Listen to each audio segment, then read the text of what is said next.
the spiritual world. How to worship Krishna. How to give pleasure to Krishna. Krishna is giving pleasure to everyone because Krishna is the source of everything enjoyable. And he's also very wonderful and pleasurable to look at, to hear, to know, to serve, like that. So Krishna being the source of all pleasure, it's natural for us to offer pleasure back to him. Just like when you worship the Ganges. How do you worship Ganges? You take a palmful of Ganges water and you offer with prayers back to the Ganges. How do you worship the sun? You take the sunlight in the form of a lamp and you offer the lamp to the sun. How do you worship Krishna? You offer him pleasure. All kinds of pleasure. So Krishna is always being offered all kinds of pleasurable paraphernalia. And that's the essence of devotional service. So Balarāma is the one who teaches us how to do that. So the Vedas, all the principles of religion, the process of worship, the principles of devotional service, the instructions of the spiritual master to the disciple, the commentaries, and everything comes from Balarāma. All the paraphernalia of devotional service. So our lineage also comes from Balarāma. When Krishna appeared on this planet 5,000 years ago, of course, he spoke the Bhagavad Gita. And that has been passed down through our lineage ever since. But then Krishna came again. And this is something that very few people know. Krishna came again 500 years ago as Lord Caitanya, Śrī Caitanya Mahāprabhu. He appeared in Bengal, India. And last week we talked about Lord Caitanya's pastimes, which are very, very wonderful. So when Krishna appears as Lord Caitanya, also Balarāma appears with him to serve him. Because Krishna and Balarāma are inseparable. They always go together everywhere. So when Krishna comes to this planet, Balarāma also appears. And when Krishna comes as Lord Caitanya, Balarāma also appears as Lord Nityananda. Also when Krishna comes as Rama, Balarāma appears as Lakshmana. And they're inseparable. Even when Sita and Rama go to the forest, Lakshmana goes with them. Why? Because he's the principal expansion of the Lord. So, in Lord Caitanya's pastimes, Balarāma also appears as Nityananda. Nitya means eternal, and Ananda means bliss. So Nityananda means eternal bliss. And this is his mood. In Lord Caitanya's pastimes, Lord Nityananda is always full of bliss. He's so full of ecstasy, sometimes he appears like drunk.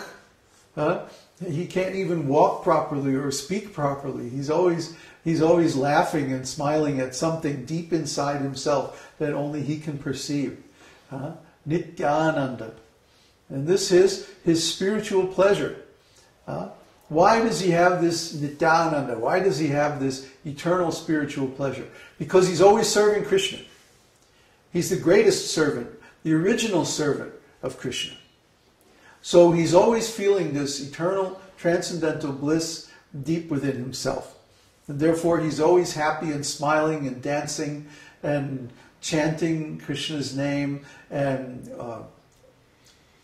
acting out Krishna's pastimes.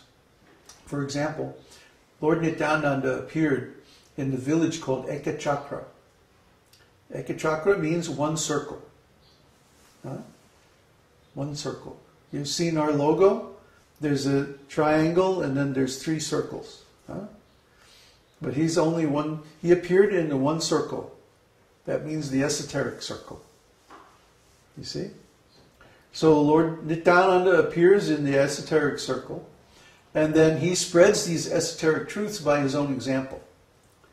His father was a very nice Brahmana called Harai Pandit. And Harai Pandit, he was such a perfect father. He never let Lord Nityananda out of his sight, even for a moment. So he was always very careful. But Lord Nityananda, even as a child, he was completely fearless. And he spent his whole childhood only playing the pastimes of Radha and Krishna, pastimes of Lord Ramachandra, all the different pastimes of the Lord in all his different incarnations were acted out by Lord Nityananda as a child, as a young child. And all of his playmates were actually his own eternal associates. And they came with him just to enjoy these wonderful games and plays of childhood pastimes of Krishna. So Lord Nityananda and his friends, they played all the pastimes of Krishna, going to the forest with the cows and killing all the different demons. And even he played all the pastimes of Ramchandra, such as going to the forest and battling Ravana and killing him and rescuing Sita. So many different pastimes were all played by Balarāma and his friends when they were little. So at one point in the battle between Ram and Ravana, Lakshman gets hit by this certain Vedic weapon, very powerful weapon, and he becomes unconscious. And Hanuman has to go to this certain mountain in the Himalayas to get these special herbs to cure him. So the boys were playing, and somebody hit Nityananda. He was playing Lakshman. So somebody hit him with this weapon, and then he fell down, and all his bodily symptoms, all his life symptoms disappeared. He wasn't breathing, he wasn't moving, he was just like dead. And everybody was freaking out. Oh my God, what are we going to do? So the parents came running, and everybody was like hovering around him, trying to figure out what's wrong, how can we help him, what can we do? So finally somebody realized, oh wait a minute, he's supposed to be Lakshman. So let's continue the play. Come on. And so Hanuman, the boy dressed up as Hanuman, he made a great jump, and he went to the mountain, and he picked up the top of the mountain, and he was coming back, and then he had to fight these demons to get back and everything like that. And then finally he took the herbs and he put them under Nityananda's nose, because he was playing Lakshman. And at that moment, Nityananda came out of his trance, and he jumped up and he began chanting, Ram, Ram, Sita Ram, Jai Sita Ram. Like that.